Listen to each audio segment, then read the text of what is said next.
Hello, percussionists. Hopefully you can see this bell kit fairly easily and it looks clear to you. This is about the best I can do with my tripod at the moment, but we're going to be working on arpeggios today.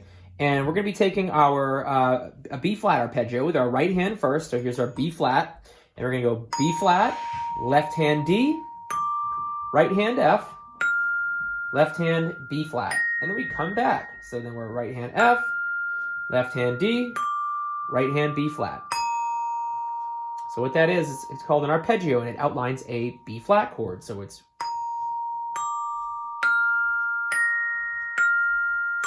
Oops. So you need to practice, I need to practice. Here we go, once again. So B-flat, D, F, B-flat, F, D, B-flat. And eventually we want to get to a point where we can build up some proper speed with it.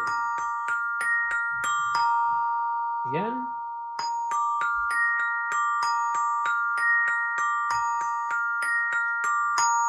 Now what you can do, if you have that one down pretty well, is play the next one.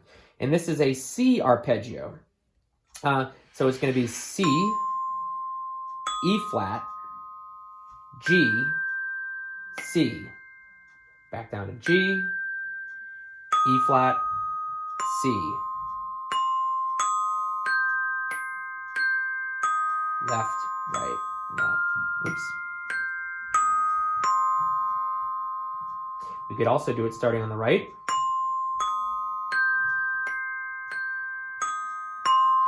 However, I think this one would actually be okay on the left hand. So with our B flat, it's nice because it's our lowest note and we are kind of crossing over to get to it. So it works out well to have it like this. But with the C, kind of nice to start with the left.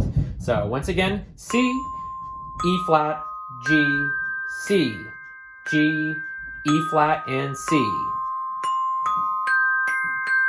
And that creates what we call a C minor chord. It has a little bit of a darker sound to it. So you can do this with a D, an E flat, an F, G, and you can keep going all the way up the scale and playing all the arpeggios. And we'll probably add some more on next week. So that's about it for today. Let me know if I can help in any way. I'm always available for a Google Meet or anything that is going to be helpful. So please reach out and say hello.